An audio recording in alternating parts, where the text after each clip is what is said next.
તો આજે લોકસભા બેઠક માટે ઉમેદવારોનું નામાંકન પત્ર ભરવાનો અંતિમ દિવસ છે। તેવામાં અમદાવાદ પૂર્વ લોકસભા બેઠક માટે ફોર્મ ભરવા લાંબી કતારો લાગી છે। થોડીવારમાં દ્રશ્યો પણ આપને બતાવીશું। અમદાવાદ પૂર્વ લોકસભા બેઠક માટે ફોર્મ ભરવા લાંબી કતારો લાગી છે। જિલ્લા પંચાયતમાં ફોર્મ ભરવા અત્યારે કતારો જોવા મળી રહી છે। ત્યારે બેઠક માટે ફોર્મ ભરવા ઉમેદવારોની કતારો લાગી છે। અમદાવાદ પૂર્વ લોકસભા બેઠક કે જ્યાં અત્યારે આજે નામાંકન ભરવાનો અંતિમ દિવસ છે, પરંતુ લાગી રહ્યું છે કે ઉમેદવારોએ પરીક્ષા આપવી પડશે, કારણ કે ફોર્મ ભરતા પહેલા લાંબી કતાર છે। ઉમેદવારોને ટોકન આપવાની પણ ફરજ પડી છે। અમદાવાદ પૂર્વ લોકસભા બેઠક માટે ફોર્મ ભરવા ઉમેદવારોની લાંબી કતાર લાગી છે। જિલ્લા પંચાયતમાં ફોર્મ ભરવા કતારો લાગી છે, ત્યારે સમય પૂર્ણ થયા પહેલા હાજર ઉમેદવારોને ટોકન આપવાની ફરજ પડી છે। આજે અંતિમ દિવસ નામાંકન પત્ર ભરવાનો, પરંતુ જિલ્લા પંચાયતમાં ફોર્મ ભરવા માટે લાંબી કતારો જોવા મળી રહી છે।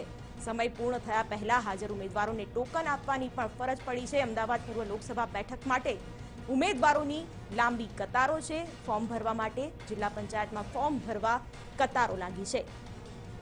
તો આજે અંતિમ દિવસ છે અને નિર્ધારિત સમય પૂર્ણ થાય તે પહેલા ફોર્મ ભરવું પણ ફરજિયાત છે, કારણ કે આચાર સંહિતાના અને ચૂંટણી પંચના જે નિયમો છે તેને લઈને હવે આજે અંતિમ દિવસ ફોર્મ ભરવાનો। સંવાદદાતા જિગ્નેશ પટેલ ફોનલાઈન પર જોડાઈ ગયા છે। જિગ્નેશ, કયા પ્રકારની પરિસ્થિતિ અત્યારે ત્યાં?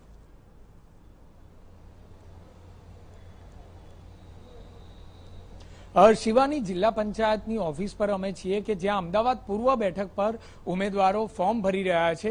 મહત્વપૂર્ણ બાબત એ છે કે ફોર્મ ભરવાનો સમય 3 વાગ્યા સુધીનો આજે અંતિમ દિવસ હતો।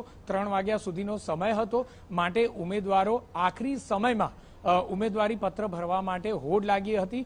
જે પ્રમાણે દ્રશ્યો TV9ની સ્ક્રીન પર જોવા મળી રહ્યા છે, લગભગ 15 જેટલા ઉમેદવારો ડીડીઓ ઓફિસ પર આવી ગયા હતા 3 વાગ્યા સુધીના સમયમાં, જેના કારણે તમામ ઉમેદવારોના ફોર્મ ત્વરિત ચેક ન કરી શકાય અને એટલા માટે તમામ ઉમેદવારોને ટોકન આપી દેવામાં આવ્યા અને હાજર તમામ ઉમેદવારોની ચકાસણી અને ફોર્મ ભરવાની પ્રક્રિયા હજુ પણ ચાલુ છે, કારણ કે કાયદાકીય રીતે જોઈએ તો 3 વાગ્યા સુધી જ ઉમેદવારોની હાજરી હોય તે ઉમેદવાર પોતાનું ઉમેદવારી પત્ર નોંધાવી શકે છે અને એટલા માટે હાજર તમામ ઉમેદવારોને ટોકન આપી દેવામાં આવ્યા અને આ તમામ હાજર ઉમેદવારોની ઉમેદવારી પત્રની ચકાસણી તેમજ તેને ભરવાની કામગીરી હાલના તબક્કે ચાલુ છે। જિલ્લા પંચાયતમાં પૂર્વ બેઠક જે અમદાવાદની ગણાય, જે ખૂબ મહત્વની બેઠક ગણવામાં આવે છે અને એટલા માટે જ અપક્ષના કેટલાક ઉમેદવારોએ આખરી સમયમાં પોતાનું ઉમેદવારી પત્ર ભરવાની કામગીરીની શરૂઆત કરી દીધી છે।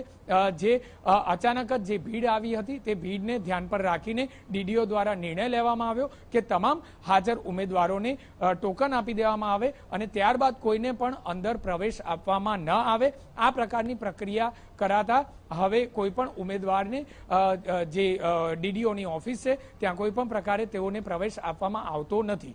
બિલકુલ જિગ્નેશ, જોડાવા માટે આભાર। તો અમદાવાદ પૂર્વ બેઠક પર છેલ્લી ઘડીએ જે ઉમેદવારો ફોર્મ ભરવા ગયા હતા તેમના માટે આ પરિસ્થિતિ થઈ છે। જિલ્લા પંચાયતમાં ફોર્મ ભરવા માટે લાંબી કતારો લાગી હતી।